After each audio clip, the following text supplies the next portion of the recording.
Welcome everybody. On behalf of Citizens for Just Water, we are delighted to offer you this introduction and update on our local water issues, most especially how they relate to East Garrison and Ward community residents. We will also be discussing some wider regional issues impacting Marina and beyond. My name is Teresa, and I'm a resident of East Garrison since 2015.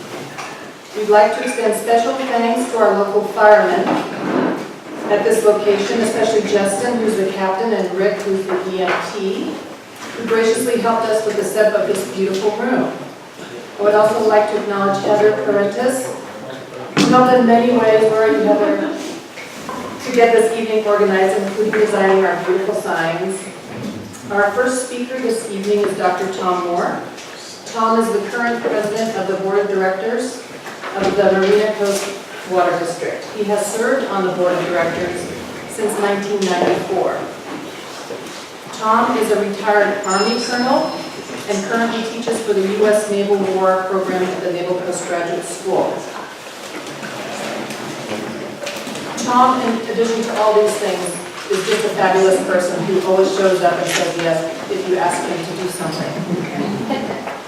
He will talk about the annexation process, how FORA relates to our water, past, present, and future, and the Sustainable Groundwater Act. Please welcome Tom. Thank you very much, ladies and gentlemen. And as Mark Twain was known to say, whiskey's for drinking and water's for fighting over. At the risk of being accused of a pun, I'm about to make you drink from the fire hose because I'm going to speak through some information both about the Marina Coast Water District, about the annexation process, about the Sustainable Groundwater Management Act, and about threats to your water provided to you by the Marina Coast Water District. So, here are those topics, roughly in that order. We'll take a look at some of the challenges, both physical and legal, to try and get you to a better understanding of this unfortunately complex issue here in Monterey County. So Marina Coast Water District is nearly, if I can do the math, that's 60 years old almost. It was formed in Central Marina, bought out a small private water company that had started providing water to folks in Marina back then. We serve the Ord community here, all of it. And we also serve Central Marina and portions of the Armstrong Ranch, which have yet to be developed. We provide those four services that you see on the slide.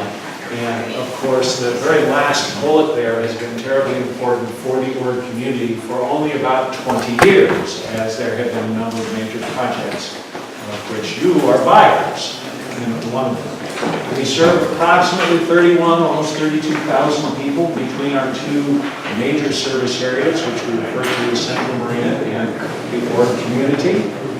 You can see the number of billing accounts in Central Marina and the Ord community. And we are a government agency with an net asset value of somewhere in the vicinity of $165 million, with about a $10 million $10 to $15 million a year gross revenues, depending on what we're doing on the year. Now here's a picture that pertains especially to you. Is that pink? I don't know what that color is, but whatever that color is, that represents our current political boundaries. Only folks who have a residence address with the county elections department within that pink area can either vote for or run for the board of directors at the moment.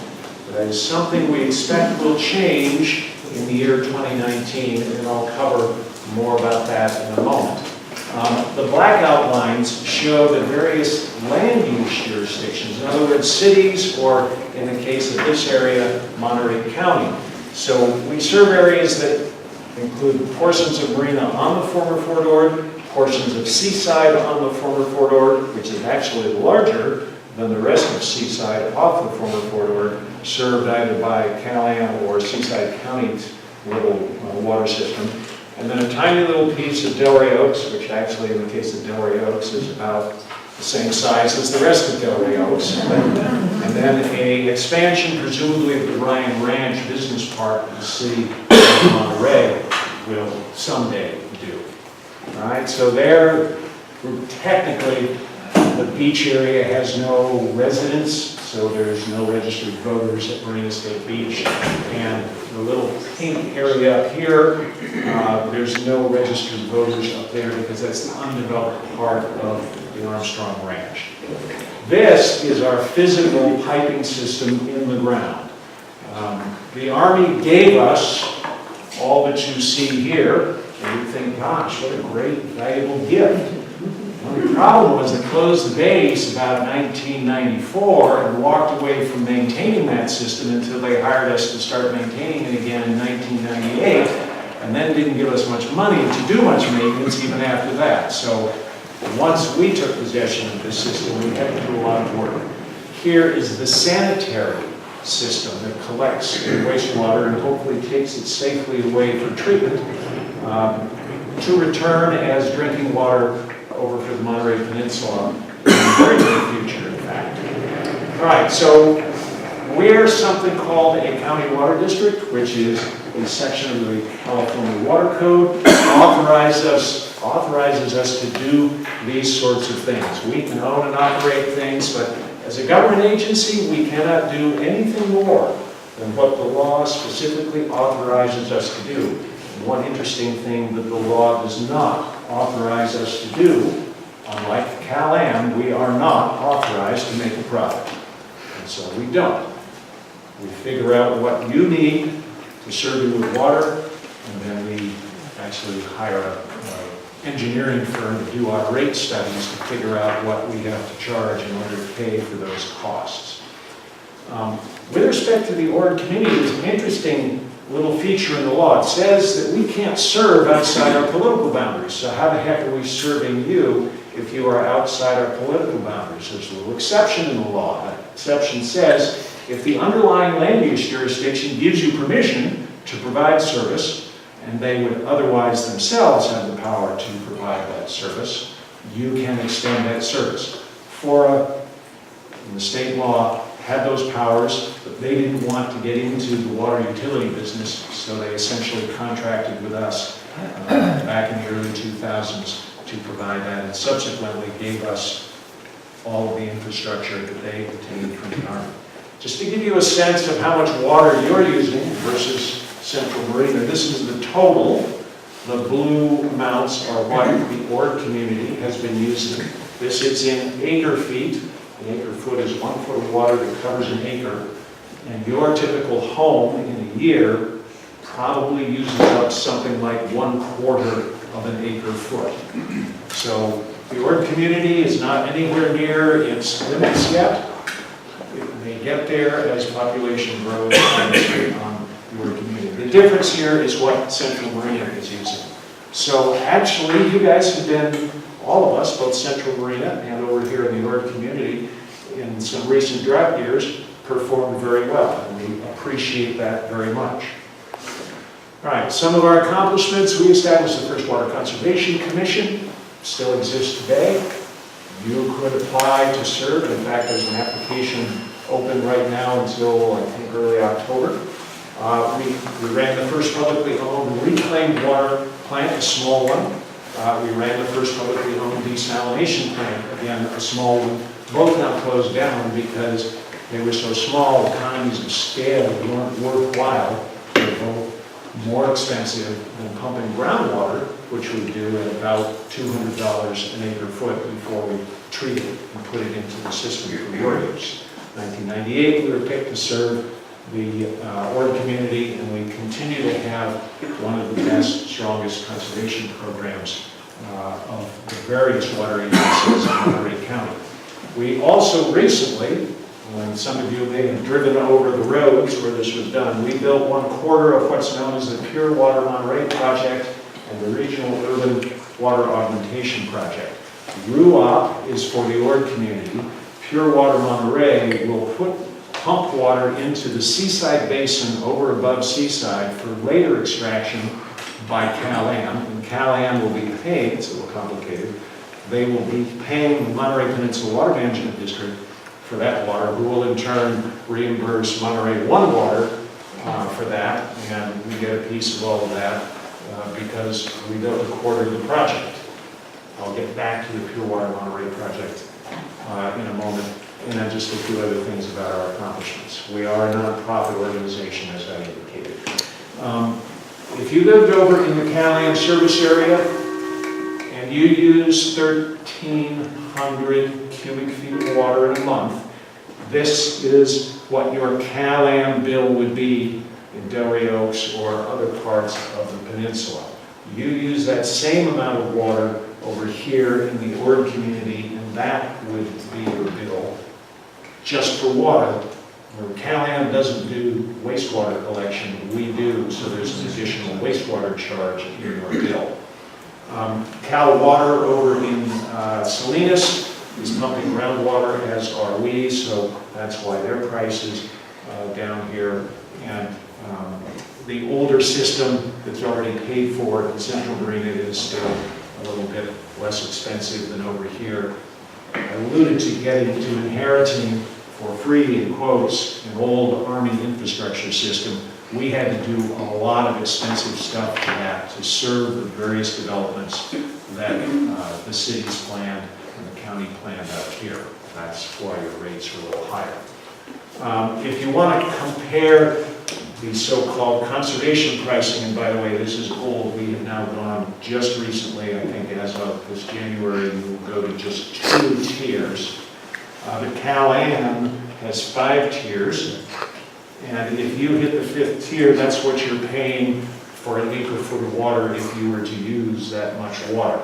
Right? So quite a difference between Central Marina and your community compared to Callahan. And oh, by the way, Callahan is very politically astute. They wanted to get the business community behind them to stay in business and defeat Measure J. So they took the tiers all away from the business accounts and said, no, you guys just pay a tier 1 rate.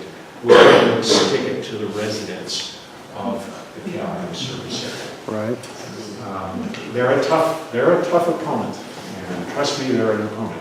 So some of the things we've had to deal with here in the Ord community: 5 major housing developments, reconfiguration of the Army infrastructure, which includes 5 wells, 6 pressure zones, 1 recycled water network that we created, 5 storage tanks, 162 miles of water pipe, 144 miles of sewer pipe. We still have a few remaining unmetered connections, because remember, when the Army was here, what did they need meters for? They paid for all the water. All right, so we've had to put in meters on all these homes. All right? And one other little interesting thing, when the Army walked away, they also reduced the public safety presence on the base, and as a consequence, looters came in to it fairly well. They would do things like dig into the ground where there was a heavy electrical cable and hook up a winch on a pickup truck and haul 1,000 yards of thick copper cable right out of the ground. It's crazy. Okay, so let's talk about this boundary change to the political boundaries of Marina Coast Water District. All right, what's known as annexation. We approved, our staff submitting an application to something called Monterey County Local Agency Formation Commission. By state law, they are in charge of all political boundaries for cities, water districts, fire districts, any kind of political agency in the county. They get to set the political boundaries of those agencies. And if an agency wants to change a political boundary, you must go before the LAFCO Commission and get their approval to do so. So last spring, we submitted an application and we said we want to, actually about 5 years ago, we submitted an application for the entire base, because that's what we thought we served, and we got pushback from the LAFCO staff saying, wait a minute, nobody's building houses or commercial properties on the BLM National Monument. You're never going to be providing water service there. Why do you want to include that in your political boundaries? Nobody's going to live there. Okay, that sort of made sense. The unfortunate thing is our district engineer, who was sponsoring that process right after he got that news, no connection, I don't think, passed away at his desk. Water is stressful. So, it took us a while to get a new engineer and to get this effort going again. So last spring, we submitted an application, much reduced, and these are the actual areas that we served or anticipated would be serving as soon as land use jurisdictions gave them approval for some kind of project. We were promptly sued by Land Watch and Keep Forward Wild over concerns about groundwater. They didn't believe us when we said we're very concerned about groundwater, and we'll get to the Sustainable Groundwater Management Act in a moment to explain why we're very concerned about that. But at any rate, at our meeting last night, we approved a settlement with Land Watch, out-of-court settlement with Land Watch and Keep Forward Wild. It removes patches from various spots here, but all of those patches have no current water use, nobody living there, and most importantly, no current approved entitlements through the CEQA process from the appropriate land use jurisdiction, Marina or seaside of the county.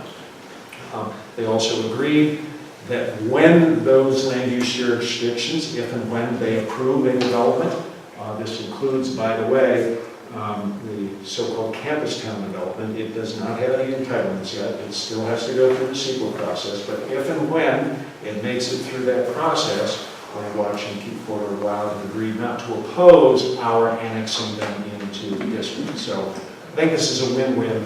Nobody goes to court. We didn't have to pay their attorney's fees. We didn't have to pay ours. So why annexation? Well, right now you are represented by FORA. And why might I put that word represented in quotation marks?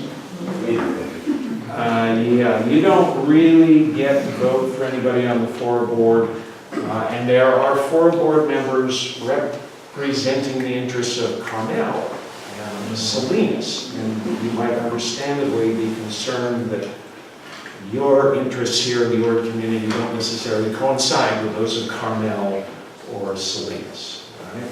So that's one issue. Another important issue is that the contract that we have with FORA obviously is going to go away when FORA goes away. It's currently slated to go away in the year 2020. That's up in the air right at the moment. We'll see where that goes. But we want to get this taken care of. You obviously, because we've been told over and over again, we'd like to be able to vote for me. Of course, I would like you when I run to all vote for me if I run again. All right, so LAFCO has to approve this. And we submitted that application last spring. It does memorialize something that from the beginning was part of our contract with FORA that we refer to as the separate cost centers. You might understand that the 5 directors at the time we made this contract with FORA were all elected from Central Marina. And the message they got from the folks with Central Marina was, okay, you want to provide service to the former Fort Ord, but we live here. Many of us used to work there. We know what kind of shape that infrastructure's in. We got a vague idea how much it's going to cost, and we're betting it's going to be substantially more than what it costs over here in Central Marina. So we actually, when we do our rate studies, we separate those costs between those 2 areas, and we figure out what those costs are going to be, and then we ask the engineering firm that does the rate study to give us rates that will be able to bear those costs. And as you saw from my earlier chart, it's a little bit higher over here in the Ord community. Sorry about that. The infrastructure was an issue. The fact that we had to own and operate all of that infrastructure with very few customers for about 10 years after the Depression, before you all became buyers here, decided to live here. Who was paying the bills for that? Well, a few students at CSUMB, folks over at Seaside Highlands. That does nothing but drive costs up when the engineers look at those costs. So what's in this application is the idea that the separate cost center concept will be maintained until such time as a vote of the Ord community is held separately, but simultaneously with a vote of the Central Marina community, and we say, yeah, we'll merge our costs. So my guess is sometime in the future, the Central Marina infrastructure is considerably older. We've been renewing all of the Army's infrastructure. The bills are going to start piling up there. The costs are going to go up there. Eventually, the two costs will probably be about the same, and that would be the time for some clever politician to suggest we hold a vote in those two centers to merge the cost centers. There was a requirement for a tax sharing agreement because part of this annexation includes portions of Monterey County. Under the LAFCO law, you have to work out a tax sharing agreement. Fortunately, the Board of Supervisors, number one, approved an agreement about a month ago, and number two, zero cost sharing. In other words, we don't have to give Monterey County any money on an ongoing basis, pull it out of your pocket and give it to them because of this annexation. So that's good news. And as I indicated, the Land Watch and KFOW lawsuits appear now as soon as we get some signatures from Land Watch and KFOW. Their attorneys all say this is good to go. That'll be settled. So the last remaining, if you will, challenge or barrier is that Seaside County Sanitation is a dependent special district made up of the cities of Seaside, Doriox, and also Sand City. They own the wastewater collection infrastructure in their Cal-Am service area, and they'd like to get more customers. They'd like to take all of our customers away over to them in the portion of Seaside on the former Fort Ord, which of course would then drive your rates up over here because we'd have a smaller customer base. We have been resisting that. We think there may be a settlement that doesn't involve their taking any customers away from Marina Coast going forward. We're working on that, and we hope to get that taken care of in the next couple of months. So, God willing and the creeks don't rise, this will all finally go into the hands of LAFCO, and then they don't do this overnight. So I would expect that if annexation happens and we finish up with this last challenge here, that sometime, maybe mid-year 2019, you will now become part of the political boundaries of Marina Coast Water District going forward. All right, so that's what we hope. All right. In the meantime, no matter what happens with annexation, no matter what happens with the Forward Reuse Authority going forward or not, we own the infrastructure, lock, stock, and barrel, and we're not giving you up as customers. All right, so you will get water, still get bills, of course, you can't give it away for free. But it doesn't depend on any of that. All right, so some of the benefits, and maybe the one here, and this was the reason why Central Marina decided to bid on the Ord community. We have one general manager. Well, his salary and benefits are no longer borne exclusively by everyone in Central Marina. It's shared equitably between us and Central Marina and the Ord community. We have one engineer, head engineer, same thing. He figures out where he's spending his time. So you get a piece of a general manager and a piece of an engineer and a piece of an HR expert working for us and working for you, but you don't have to pay for the whole thing. And neither does Central Marina. This also is going to increase the pool of folks who might be interested in running. 5 minutes. Okay? All right, so let me quickly go over the RUAP Pure Water Monterey project. This is an interesting project. This is a government project. Not only is it a government project, but it involves 7 cities and 15 additional government agencies to make this happen. It was put together in less than 4 years. The work on Cal-Am's desal project started sometime around 2006. You do the math, and it's still not built. This project is currently under construction. Marina Coast's quarter of it is very nearly done for final sign-off. We're just finishing a recycled water storage tank for the Ord community. The primary 3 government agencies that put this project together, Marina Coast, Monterey One Water, you get a bill from them for treating your wastewater, and Monterey Peninsula Water Management District, which doesn't have any connection with you. All right, this project for this conveyance pipeline, which came from the Armstrong Range through Central Marina, through the York community, down General G. Moore Boulevard, starting last spring. It's just about complete now, and believe it or not, it came in under budget. Monterey One Water is building the collection system to get additional water to treat, to create more product water. They're building the advanced water treatment facility. If you want to have a tour of their pilot plant, you can actually go and drink a bottle of treated wastewater. I have done so, and nothing happened much. And they're also building the injection wells to take their share of this water and put it into the Seaside Basin.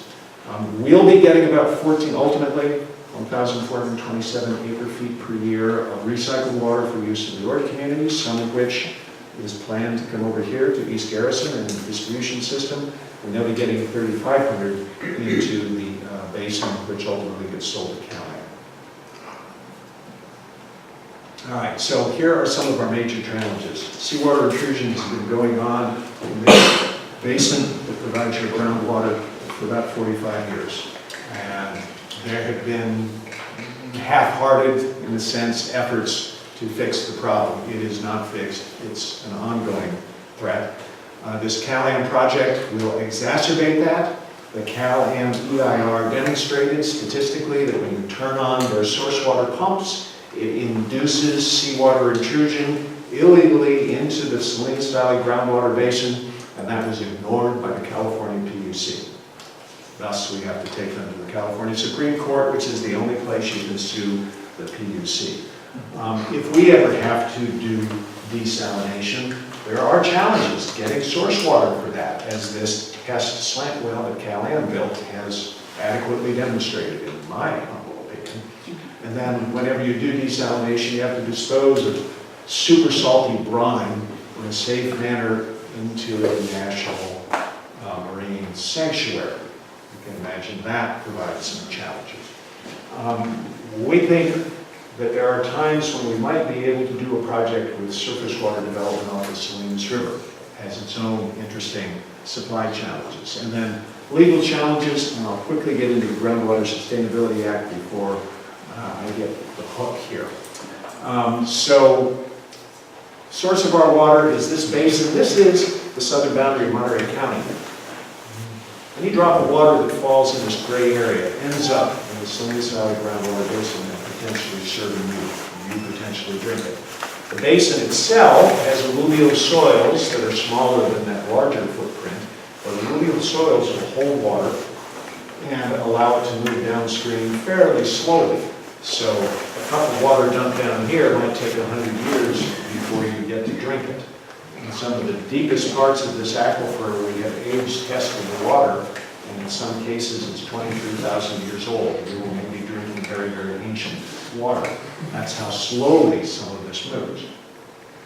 There are problems in this basin. The biggest one right here, where those alluvial soils connect with the sea, on the floor of the sea, seawater can come in if there isn't enough fresh water holding back that seawater flowing down the system. And farmers found this very fertile soil here and started putting in enough wells. Once they started pumping the level of those wells below sea level, that started inducing seawater into this basin, mixing with the groundwater, the good groundwater. And farmers have had to take wells out of service because they became too salty and were killing their crops. There are a few other problems elsewhere in the basin, like nitrates, and up here, boron and arsenic, which are bad things to have in your water system. This is the standard County Water Resources Agency map telling us how horrible seawater intrusion is. Okay, I'm getting the hook here, so we'll see other speakers. If there's any time left, I'll be happy to finish or take questions. Thank you very much.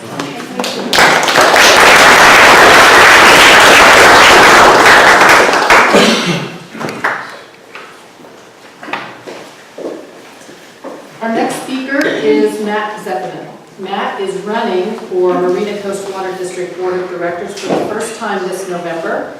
Because we are in the ORD communities, we cannot vote for him. But he is briefly going to share his background, and his engagement with us is because he wants to hear what our concerns are here. If he becomes elected, he will be serving as the director.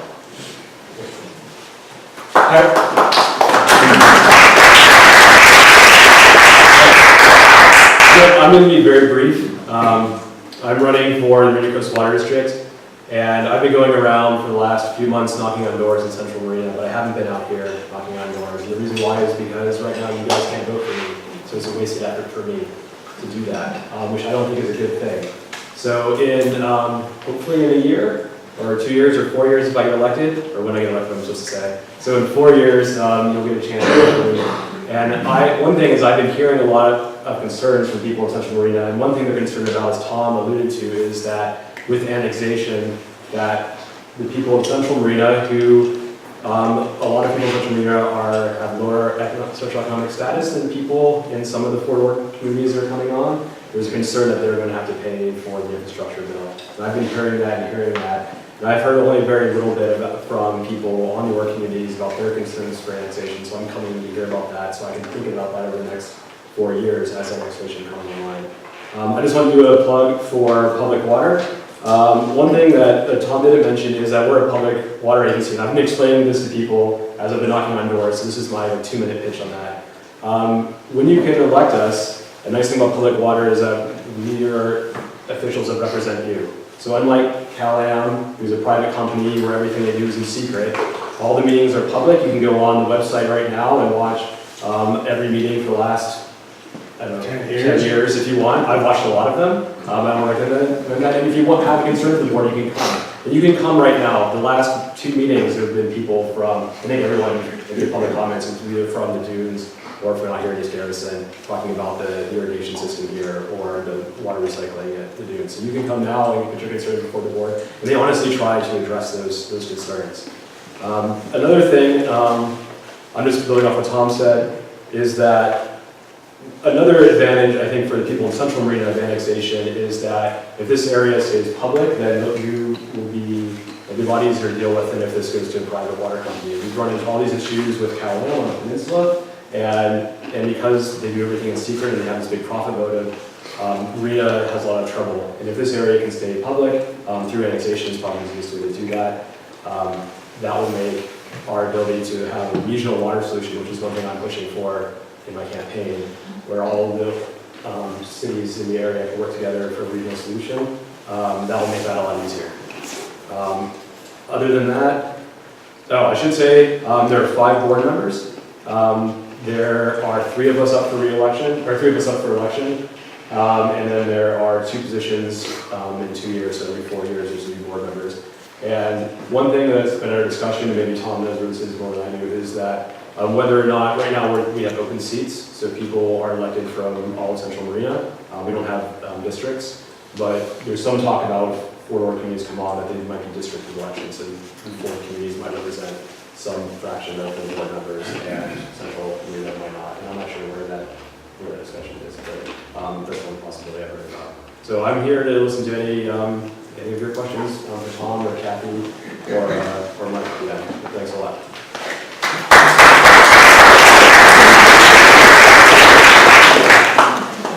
Thank you, Matt. Our next speaker is Michael Baer. Michael has worked ceaselessly for many years with Public Water Now. You may be aware of their efforts to get Measure J on the ballot this November for the Monterey Peninsula. Michael is a dual citizen in that he is also an instrumental part of Citizens for Just Water. So he's going to provide a very brief overview of Measure J. I'm sure you all have heard about it. We here in Port Ord won't be voting on it, but there's lots to know because it affects our regional water. Good evening, and thanks for the opportunity to speak here. I will be brief. Like you, we want a public agency, not water as a commodity for profit, which we've been dealing with on the Monterey Peninsula for over 100 years. And CalAm has been our private corporate water company since the mid-1960s. and we have some of the highest rates in the nation. In fact, Food and Water Watch says we have the highest rates in the nation. So we're tired of that. Between October of last year and March of this year, we collected over 11,500 signatures within the Water Management District, asking to get on the ballot, which is now Measure J. We only needed 6,100, so we got a huge response. We attempted essentially the same thing. It was called Measure O in 2014, and we were defeated about 55% to 45% roughly.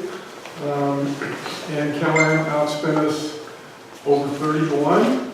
We spent over $3 million. We raised about $125,000 for the campaign. And it's going to be somewhat similar, but there are some differences between 2014 and now, which makes us feel like we've got a much better chance of success. In 2014, we had 0 elected officials supporting us. And this year, there's a list here of about a dozen, including people like Jane Parker and several of the Garrison City Council members, so we have a lot of support. The other thing that occurred in the last 4 years was that there's something called RAM charges. Like you, we conserve very well. Like you, we were one of the top 10 conservers in the state of California, and Callahan supported this. We need to conserve water, and then they went ahead and charged us over $30 million for the water we did not use, that they did not deliver. We're paying $27 on each of our bills on average for the next 5 years for, well, it's going to be over $40, just for the water we didn't use. And that really upset a lot of people. So I have a pamphlet here, just a few about Measure J. And exactly what will Measure J do if it passes? So, if it passes, Tom had mentioned the Monterey Peninsula Water Management District, which has been around for 40 years. Basically, it was formed to mitigate the damage that the state legislature knew Callahan was going to do. They're here to help mitigate the damage to the river, to help the peninsula residents conserve water, and to manage the water system. Callahan just delivers it and charges it on the way. So if Measure J passes, it demands that the Water Management District conduct a feasibility study to determine if it is feasible for us to acquire Callahan. And there's basically 2 aspects to that. Is it in the public interest, and can we afford it? Now, if you guys read the Herald, you probably saw like 3 or 4 days ago, Callahan says they're worth $1 billion. And it's just an interesting number. But we've had a lot of forums, and one of the things that we found out from the other successful communities that have taken over their corporate agent water companies, such as Montera, Ojai, Missoula, and Felton, is that the water company starts out with some huge numbers. So for example, in Felton, Callahan was the water provider at that time, and they said that the water system was worth $46 million. At the end of a 2-year, 3-year process, they settled for $11 million. In Ojai, it was a different company, it's called Golden State Water Company. Golden State said their company was worth $120 million. They settled for $34 million. So the big challenge we have, once again, is Callahan's, they misrepresent the truth. They have a very deep pocket so they can put stuff on the airwaves. We've been getting mailers twice a week with misinformation. And the only thing we really have, we've sent this mailer out to every voter, 35,000 households. We can afford maybe a couple more of those between now and November. But we need the ground game. We need to walk door to door and tell, and talk to people. So that's what we're doing as of September 8th. And so I encourage you to read this. And just to be informed, and whatever you hear in the news, know there's something else going on too. And we really like our chances here. So if you can do to support us, we really appreciate it.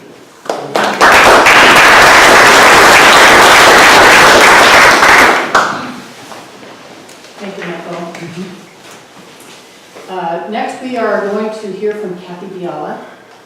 Kathy has been active in our local water issues for more than 3 years. She lives in Marina and is the driving force behind Citizens for Just Water. She works tirelessly to understand our water issues and educate the community about them and figure out ways to get our voices heard. Kathy will be talking about CalAM's desalination plant, just approved last week by the California Public Utilities Commission in San Francisco, and what happens next.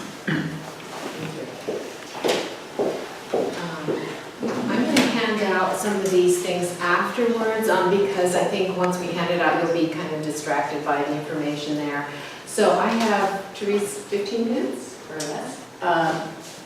15. 15, okay. So in that 15 minutes, I have to tell you almost everything I know about desalination and CalAM, and so bear with me. You know, I want to start with how many of you knew about the September 13th decision by the California Public Utilities Commission where they approved? There was, okay, so good. You're really on top in terms of the most current news. And though it seems like a horrible, horrible thing, and it is, we still have to keep it in context.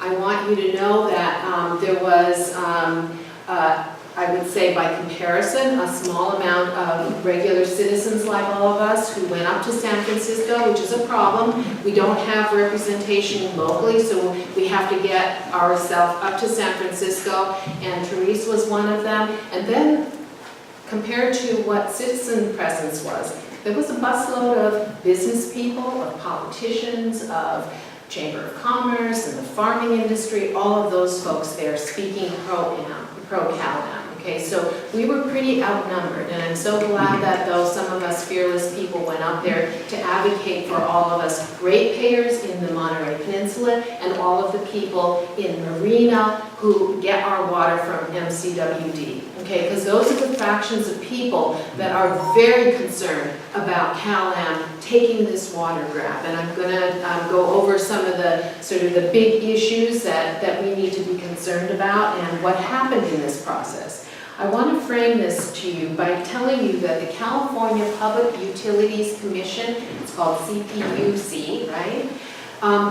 They're mandated. They're responsible for ensuring that California's investor-owned water utilities deliver clean, safe, and reliable water to their customers at reasonable rates. Okay, so that tells you right now, right, that they, even though it says public, it's not. They are overseeing private for-profit water corporations. Okay, that is their job. And not only that, they ensure 10% profit for these guys. So that's a real big boon. If you have ever done a private business, 10% profit is really wonderful, right? If you got it on your own and they're being given it by and insured that by the CPUC. And then we're talking about that they're supposed to be delivering public water at a reasonable rate. He just told us they have the highest rates of water in the country. So the peninsula ratepayers, the average folks like all of us, are also suffering at the hands of CalAM. Meanwhile, Marina is about ready to get our water, our groundwater, taken illegally by CalAM. And you go, how is it that happened, right? How is it that without water rights, you can reach over into another jurisdiction and grab somebody else's water? And that is precisely what's happened. Okay, so these are some major, major flaws at the very, very fundamental basis for what's been happening. Okay, now what happened then? So the first step, and it took several years, to get an environmental impact report done, and they were on their third iteration, right? This final one. So 3 times they had to go through. But this is an approval process managed by the CPUC, which I just told you, manages for-profit private water corporations. So were we given a fair shake? Absolutely not. And let me tell you why. Because in all of that process, not one time was the issue of do you even have the rights to grab Marina and Marine Coast Water District's water, the groundwater. Not one time did we ever get a fair evaluation. Do these guys have any rights? So their trick was to say that their desalination plant is going to take from the ocean. Nobody needs to get water rights now if you take from the ocean. But darn, as Han just said, if you take groundwater, that is where the fighting is, because that's our sole source of drinking water in this area is from the groundwater, our aquifers, okay? So CalAm says, well, we're taking mostly ocean water, but they are taking our groundwater, and they have no rights. Then they said that another agency, the State Water Board, said that they could get other rights later, and that they had to prove that there was no harm to us before they were granted that appropriative rights, is what they described. But currently, they have no water rights, period, okay? But that wasn't looked at. The CPUC said, hey, we don't have anything to do with jurisdictional water rights, okay? So we never got that evaluation during this whole process. Never was it considered the cost. You just heard from Michael, they're paying the highest rates of water in the country. That water was supposed to be grabbed from Marina and given to the peninsula, and they've already got the highest water rates in the country. Desalination is the highest cost of new water that you could ever deliver, okay? It's really expensive. Groundwater is cheap, river water is cheap, recycled water is cheap, desalination is really expensive. So in all of this, the CPUC is saying, well, the peninsula needs water. We've blown out our Carmel River. We've also overdrafted our seaside basin. We have no water. So where do we get our water? Hey, look at Marina over there. But the water is supposed to be for the peninsula, right? But they're already being charged the highest rates of water in the country. How can they afford desalination at this point? Do you think that CPUC even looked at that? We don't know. We have an estimate. $300 million, is the kind of estimate for what this desal plant would cost the ratepayers in the peninsula. But their one test well in Marina was supposed to be $4 million, and it turned out to be over $20 million. So people on the peninsula do not have an idea. With the highest rates already, they don't even have an idea of what this horrible expense of this huge desalination plant. And it was never considered under the CPUC review. Also, all of the major agencies have environmental injustice policies. This was the classic case of this. Marina is a highly diverse, small city. We have a high poverty rate. We're basically a low-income, ethnically diverse, disadvantaged community. And that's what CalAm was counting on. They thought, we can take their water, they don't have the resources to fight us. And it's been a struggle, guys. And even though you are not annexed, you still get water from Marina Coast Water District, and you should be helping also to preserve this water, because CalAm has their eyes on our water, which will jack up the prices for us if we have more seawater intrusion and we have to do more to get good, clean water. So your prices are in danger. Plus, CalAm has a strategy called tuck-in, that they are poised to buy out smaller water districts. Marina Coast Water District has the lowest rates of water in our region.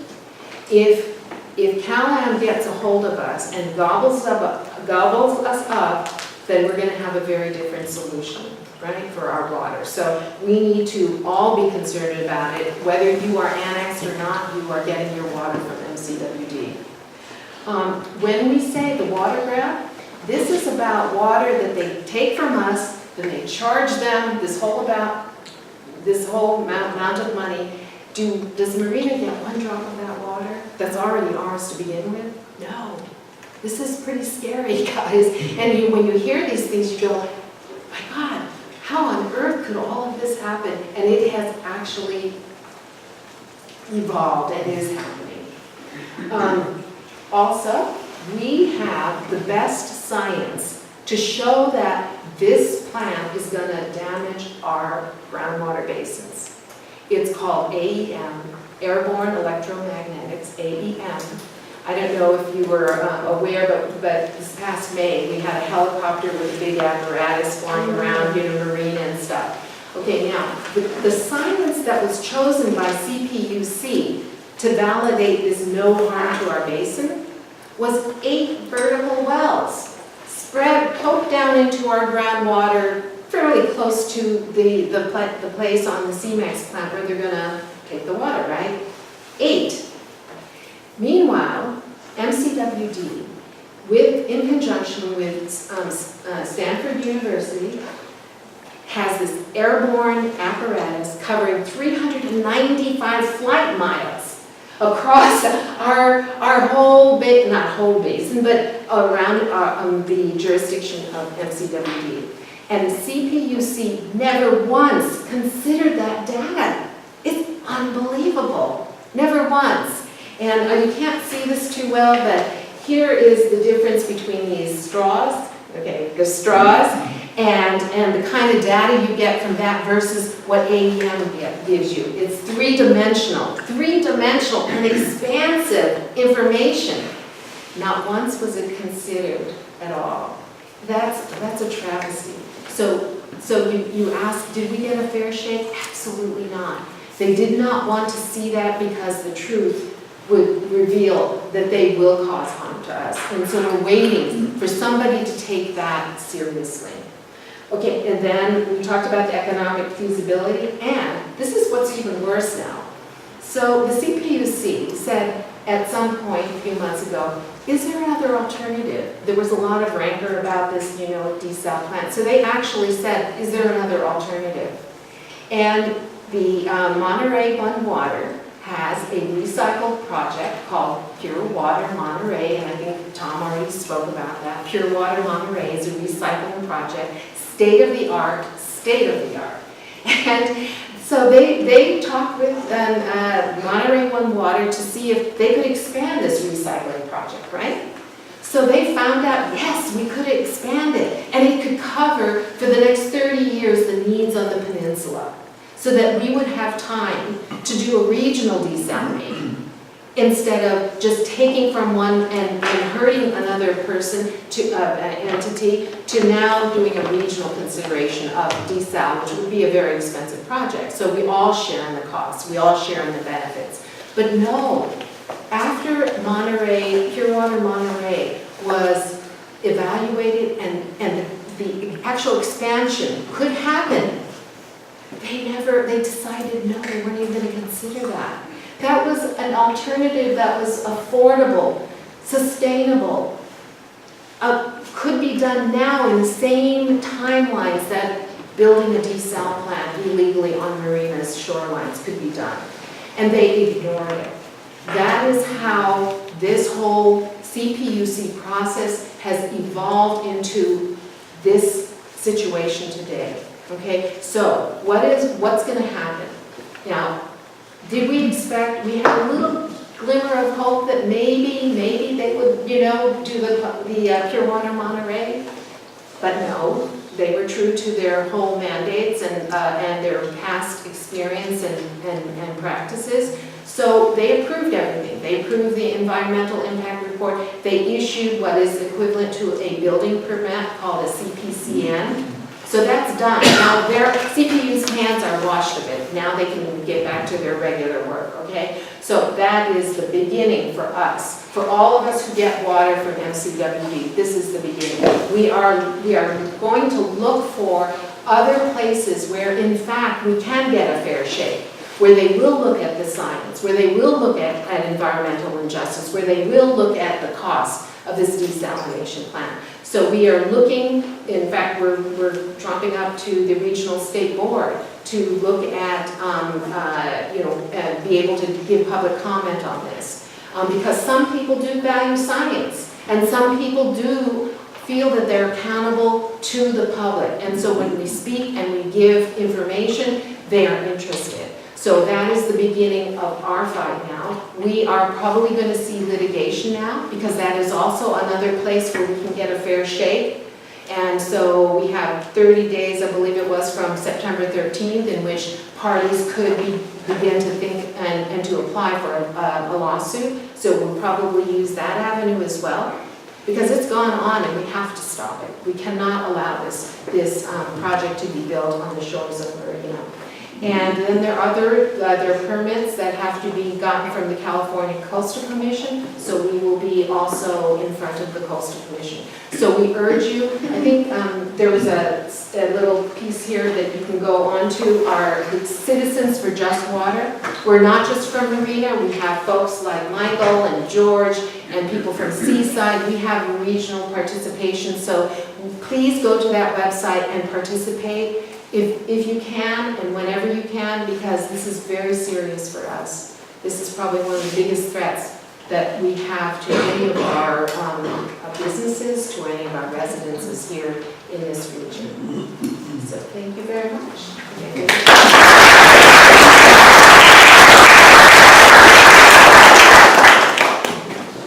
Thank you, Kathy. So that was the end of our planned presentations. And I think we can open it up now to Q&A for any of the speakers. Please raise your hands if you go ahead. Hi, my name is Al. I'm with Garrison here. Question for Kathy. So it sounds like there are 3 next steps possible. There's a regional board that, do they have the power to overturn the CEPA? Yes, they have to give a permit. And what I understand is that they could actually not issue, they can't overturn the CPUC, but they don't have to issue a permit. It's the same thing for the Coastal Commission? Yeah. So those are strong avenues to...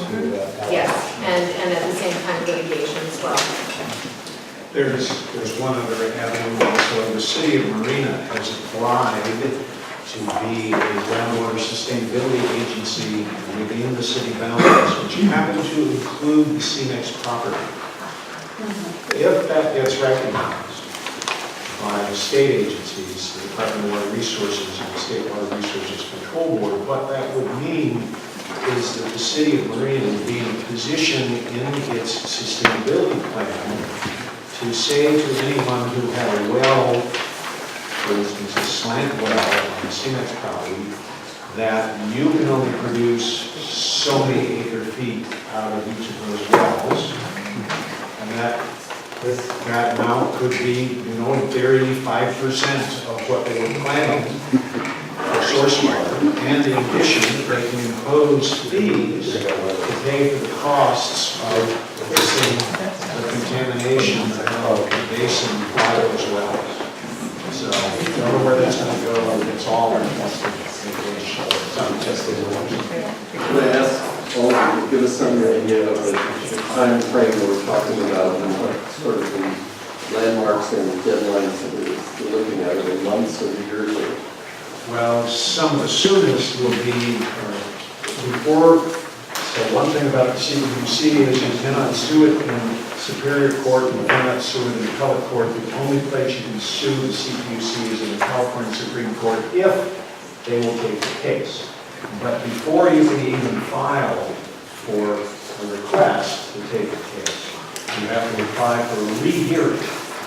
So Minicos is in the process of applying for a rehearing on the issue before the CPUC, which we fully expect will be summarily dismissed. And that will open the door to file before the California Supreme Court. If they take the case, if we win on the merits of the case, the law is not logical, and the law isn't always just. The law is the law. Well, this is a race between Callahan and everybody else, and what are Callahan's plans? Is their plan? Well, they will attempt to begin construction immediately, and of course, someone in this litigation process will attempt to get a judge to say, no, we can't start your construction until these other issues have been resolved. And toss a coin, I don't probably do. Yeah, and I just want to encourage you, though, to not say, well, it's all going to be settled somewhere else. We do need our voices heard, and much of what Citizens for Just Water has done is showed up all the time, every time there's something happening, to let them know that we don't support this. no matter what. And so, you know, we have a lot of places where we would like to be able to have tons of people. If all of you came to the State Regional Water Board or to the Coastal Commission, it would be such an impact. So please don't feel like, you know, it's all going to be settled by someone else, someplace else. How do you get that information out to the public? Go to our website, and I know even for Therese, she has a mailing list in this area as well. I just want to say, last week I went to the CPUC meeting as a private citizen.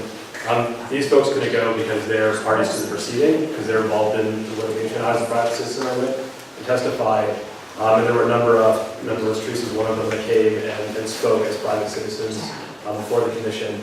But when we were done speaking, a big busload, and if you've seen the video, it's on their website, a huge busload of Chamber of Commerce members and business members from the peninsula came to speak for the slant well. And the thing that I think Michael alluded to briefly, was that CalAm gives the business community in the peninsula, the tourist industry, a sweetheart deal on their rates. And so all the people that spoke for this, and there was a lot of them, they had a private bus, I heard there was champagne on it on the way back. They all came in, they're very slick, and they lined up at the end and they spoke against us. And it's difficult for people from Marina and from here, the working people, to get to San Francisco on early in the morning. We left at 5 a.m. to get there on a Thursday. But the more people we can have to counter the message and say, hey, we're the actual citizens that are affected by this, as opposed to we're the business interests that getting a sweetheart deal from this agency, the better. And it was very frustrating. I was getting very angry as it was going on. I've calmed down a little bit since then, but I really encourage you. I think there's a mailing list on the website, the way to sign up for the mailing list, and information. And if you're not on, there's a website called Nextdoor, which maybe some of you are on. If you've been on there, it's mostly people who've lost their cats and water issues. That's where a lot of the information is getting out, so I encourage you to go on. Go on Nextdoor. If you don't care about water, but you care about cats, that's a good place to go. But a lot of other things come on, but that's where a lot of the information gets out there. Who decides the order when you go to that meeting? Oh, to that meeting? If there's another one, wouldn't it make sense to kind of...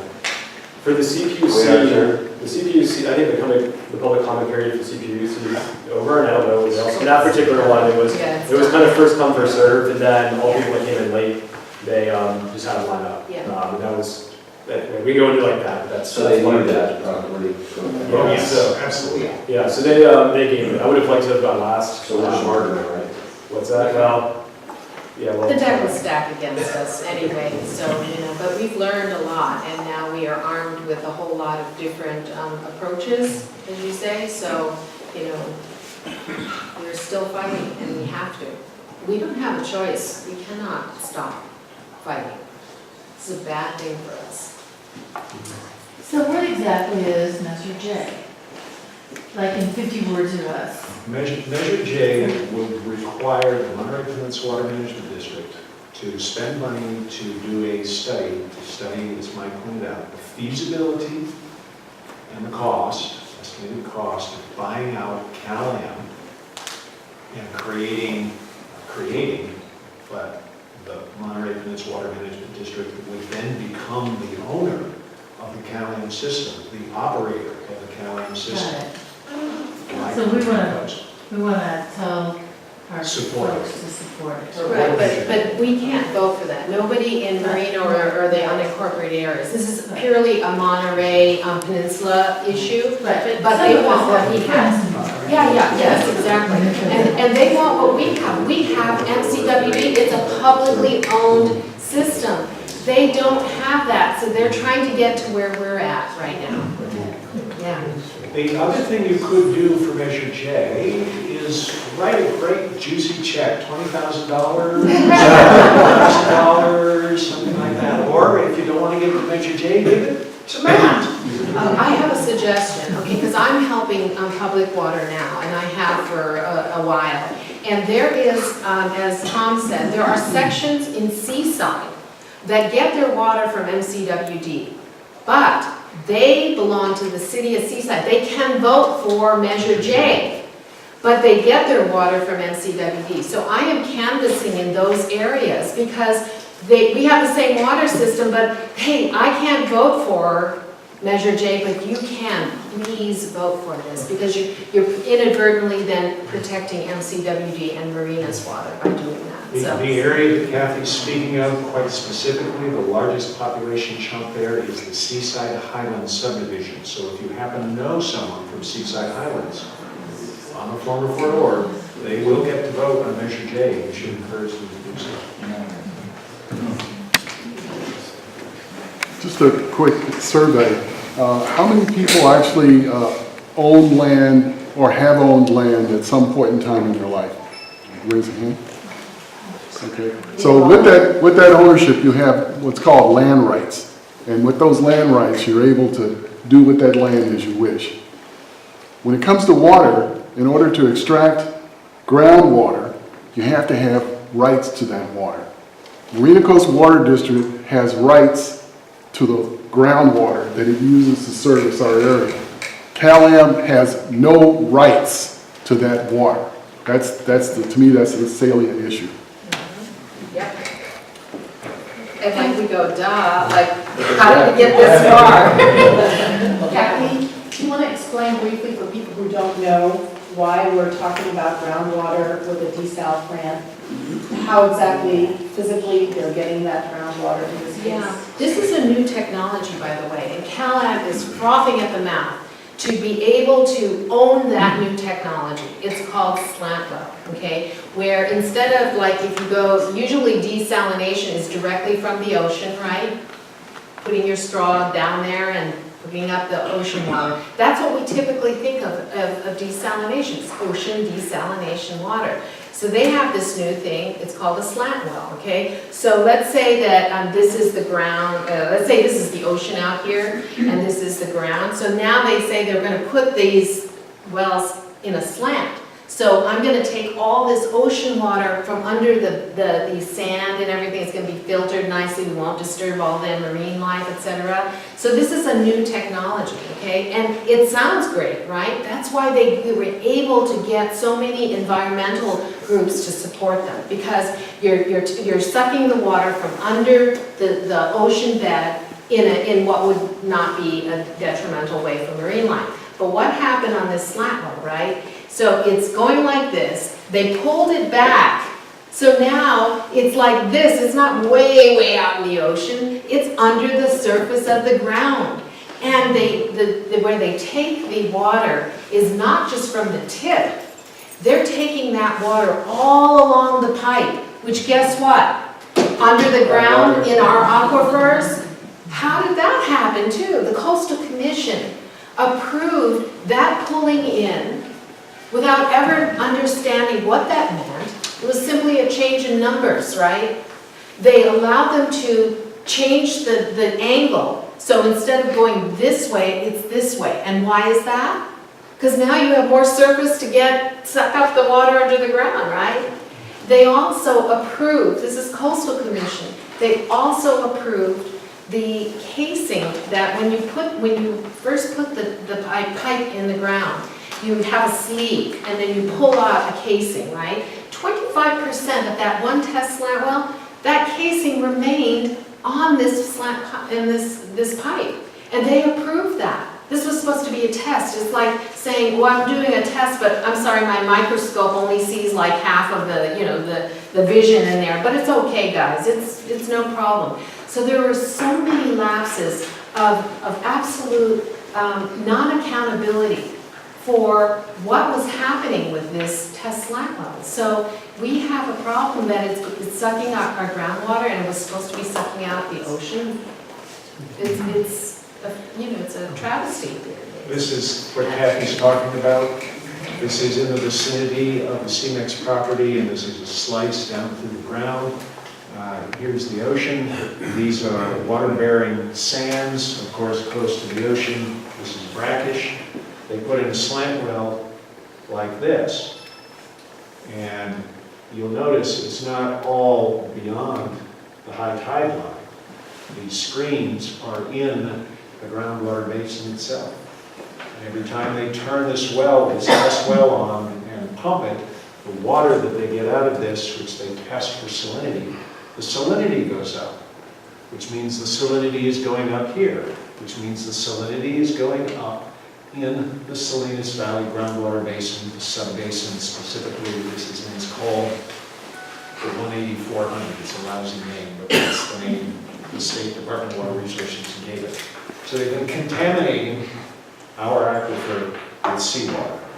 And we happen to believe that there is a protective amount of good fresh water coming from rain in this so-called perched dune sand headed towards the ocean, because this the brown areas or clay layers that water won't go through very well at all. So the water tends to run down that slope, but this clay layer happens to end back from the coast a ways, and so this water now comes back because of pumping upstream here, and that holds back that brackish water. But as soon as they start pumping like crazy here, what's going to happen? They're ignoring all of that. Yes. So how does this desal plant compare? I know there was 2 huge plants built in Southern California, one in San Diego and the other one in Huntington Beach. I just moved here from Huntington Beach, and I just want to pick up and say it's an unbelievable plant that they're building. The cost of water is just astronomical. So I don't know the production capacities of the Huntington Beach one. I think they are larger than this, yeah. but let me give you a sense. So they're going to have to build, they want to turn this slant well into a production well. They want to add, I believe, 6 or 7 more slant wells along the coast on the CMX property. When they pump that to get enough source water to desalinate, they will be putting a demand here that's roughly equivalent to the amount of water the city of Salinas pumps every year. They will be putting that demand right on the coast, right within less than 2 miles, I think, of our closest well. So it's a huge. I did predict to some of the politicians the day after the CPUC approved this thing that I told them, mark my words, this will be a disaster for you on the Monterey Peninsula and for us over here. Because here's what is likely to happen. They've ignored basic economics. What is going to happen to water demand on the peninsula when everyone's bill doubles or triples as a consequence of a $300 to $400 million buy of a new desal plant here? Can anyone tell me what you think will happen to demand? It'll go down. The demand currently for the last 5 years has been well under 11,000 acre-feet per year. The purpose of this desal is to add enough water to all the sources that they legally have rights to take demand to 14,000 acre-feet per year. But as soon as they start charging for that, they're not going to get anywhere near 14,000 acre-feet per year. This will be Cal-Am's most expensive source of water to operate, because salt doesn't like to leave fresh water. It takes a heck of a lot of energy to do that separation. So if you're logical, from an economic perspective, and you're the company running cheap wells in the Carmel Valley, some aquifer storage and retrieval, cheap pure water Monterey, and this very expensive desal plant, and the demand isn't reaching 14,000, but is in fact dropped to say 9,000, what decision would you make with respect to which of those sources of water you're going to operate? Prices up. Increase the price. Increase the price, all right. But you're not going to operate the desal plant, because you don't need to. Yeah, well, they'll operate it for a year or two to prove it works, and then it will sit there at 5% of its capacity. But they're going to be happy because they made the profit on the construction of the plant. What's 10% of $300 to $400 million? That's $30 to $40 million, and that'll be in their pockets, so they don't care. When demand goes down, the price goes up by default because they get their 10% return on the invested asset, which is increased because of the desalination plant. That's a huge increase on their assets, so they get 10% guaranteed.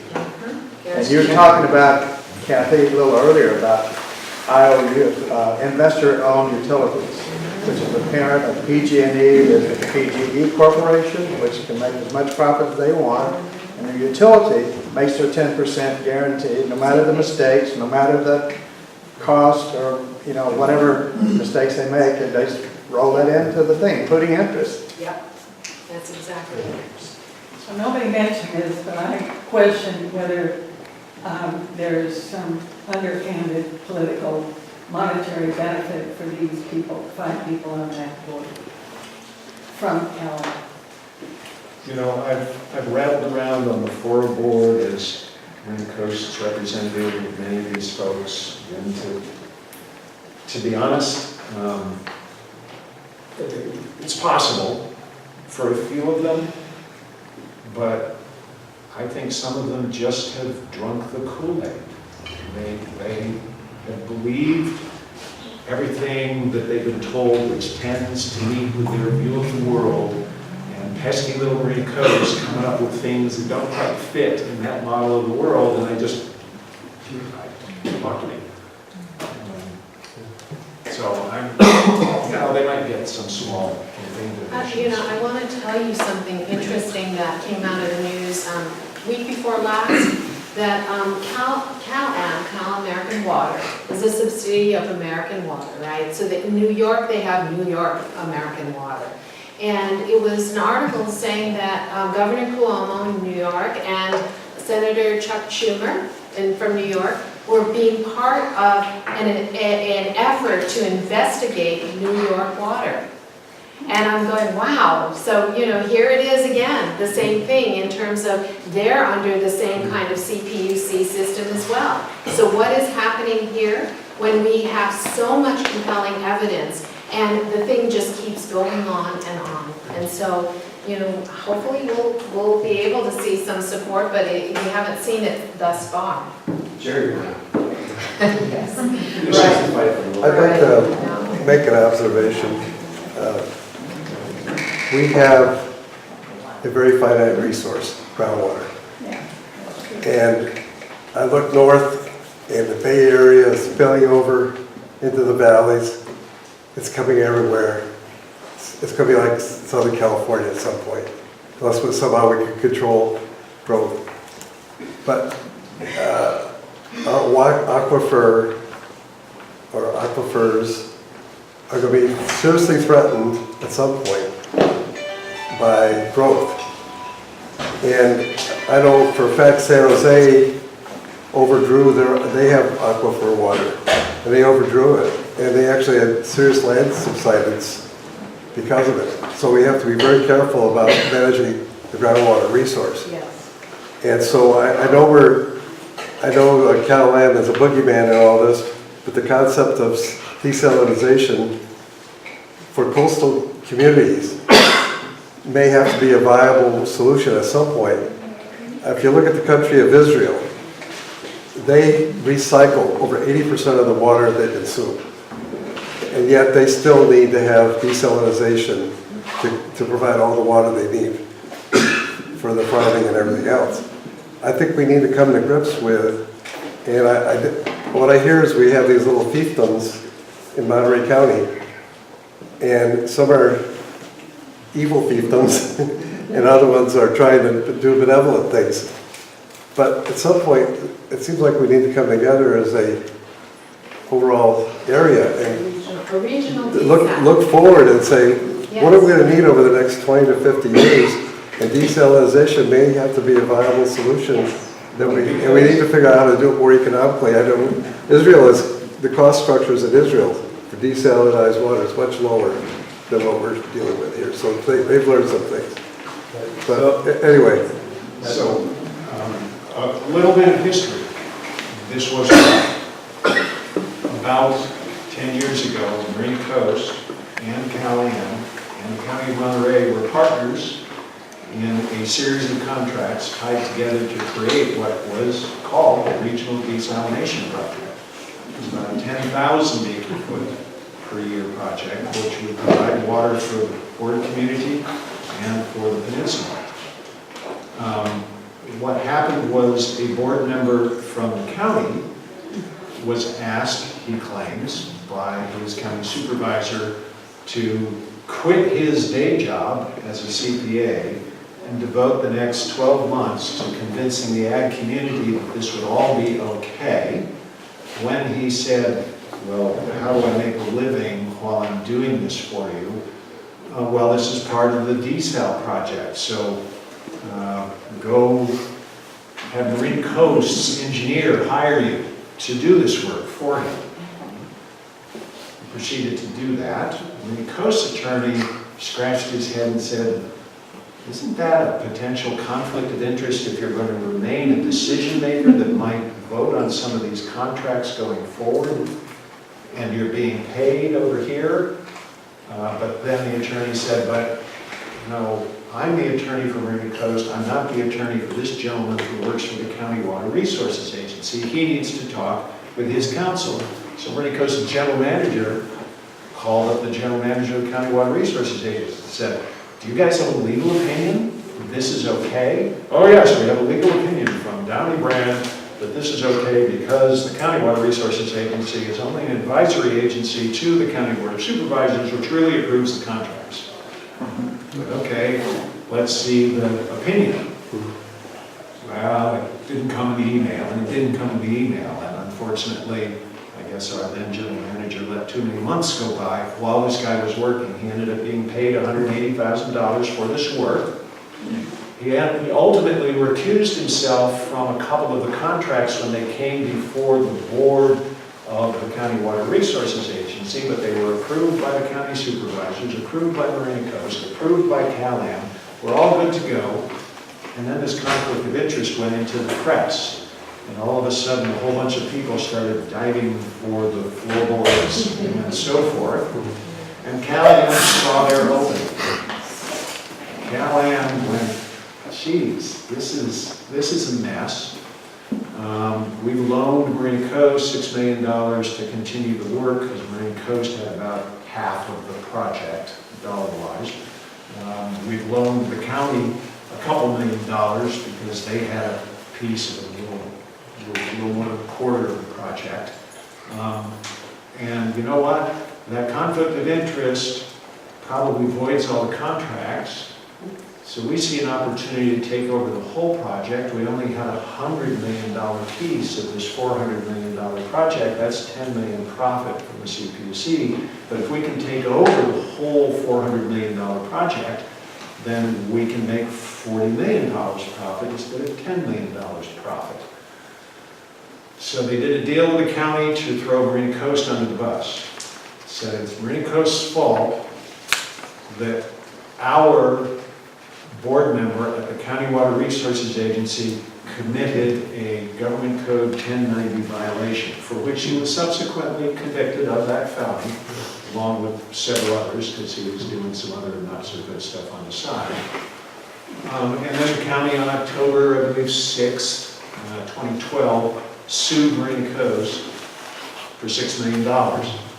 It took us about 6 weeks to countersue them because at that point we were in the project for about $18 million, $6 million of CalAm's loan funds, and then a whole bunch of your money because this was to serve the Ord community. We've been in court with them and continue to be in court with them. Can't say that we've had a lot of success, but we have to pursue this. We're now in the so-called damages phase, and like I said, who knows how things will turn out in court. This is all a negative. It is. It's horrible. I mean, it's dragging the whole, we have a much larger question that we need to start looking forward to in the future. And these organizations need to be working together, have a regional plan, and going to court all the time, all it does is it wastes valuable resources. It does. It does.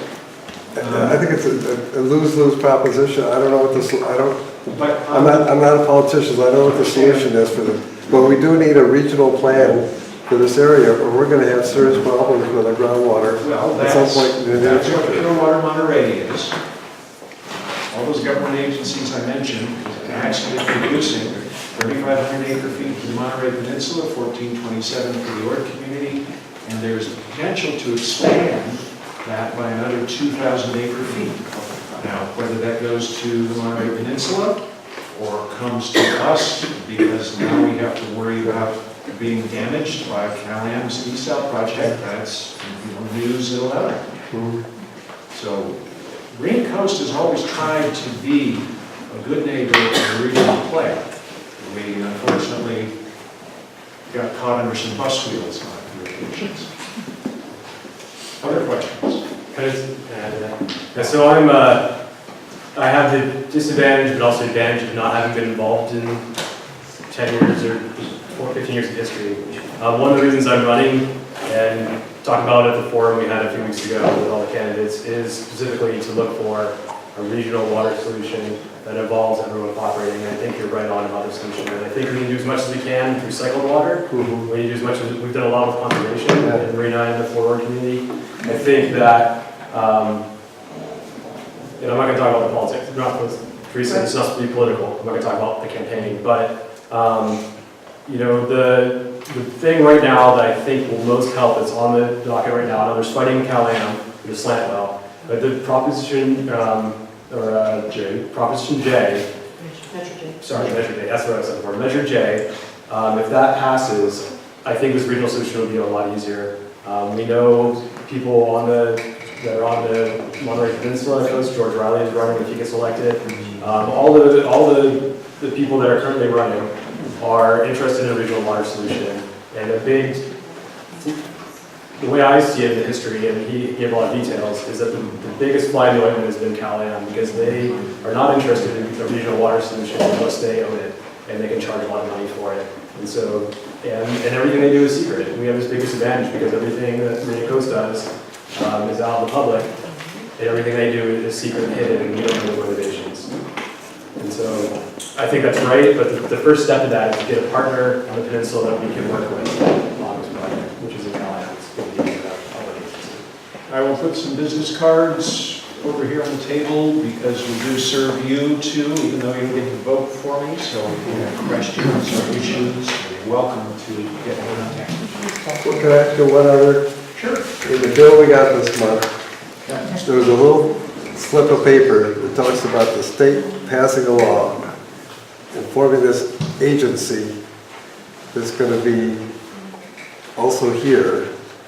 And we're going to have to pay for this agency. Who is this agency? What do they do? And can you shed a little bit more light on that? Let me show you the smiling faces of the members of that agency.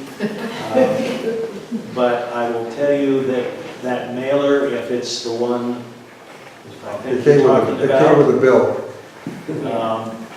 It came with our bill, Yeah. or it came separately? I think it came with your bill. It was a little slip of paper.